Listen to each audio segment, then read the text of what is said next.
بسم اللہ الرحمن الرحیم، السلام علیکم۔ اسکائی لیب گرنے میں اب مہینے نہیں چند ہفتے لگیں گے، اور یہ چند ہفتے شاید 1 سے 1.5 مہینہ تک بھی ہو سکتے ہیں، اس سے زیادہ نہیں۔ اور اسکائی لیب کو گرنے سے روکنا اب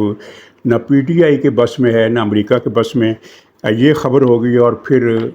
ایڈہاک ججوں کے مسئلے پر پی ٹی آئی نے کیا اشتعال انگیز مہم چلائی ہے، اور کیوں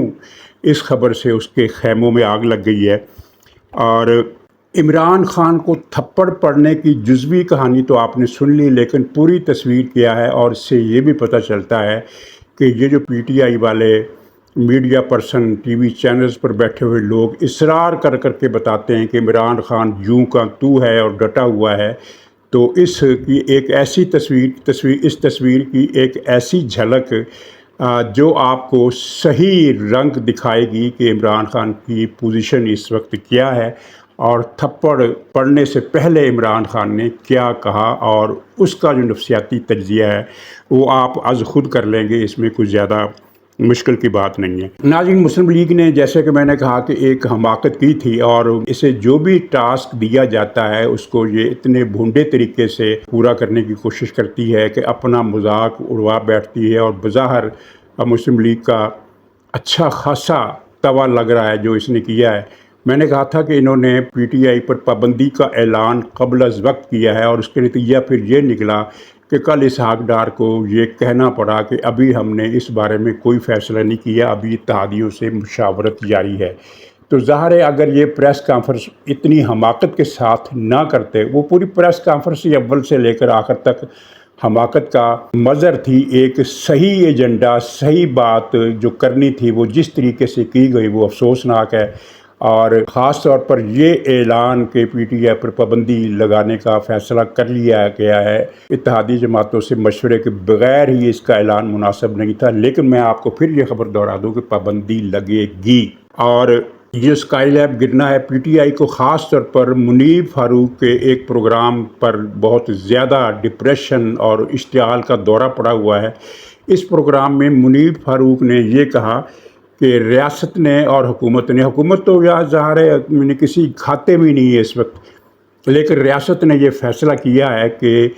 خصوصی نشستیں دینے کا جو فیصلہ 8 رکنی امرانڈو ججوں نے، چھکے اٹھے ججوں نے کیا ہے، وہ کسی صورت، یہ میں اپنے الفاظ میں بتا رہا ہوں، جو کچھ منیب فاروق نے کہا یہ الفاظ ان کے نہیں ہیں، تو عمرانڈو ججوں کے اس فیصلے پر عمل درآمد ہم نہیں کریں گے، آپ نے جو کچھ کرنا ہے کر لیں، اور جب آپ آئین کی پامالی کرنے پر اتر آئے ہیں اور حد سے گزر گئے ہیں تو پھر ہماری طرف سے بھی اسی طرح کی توقع رکھیے۔ یوں اس خبر کا جو خلاصہ ہے منیب فاروق کی خبر کا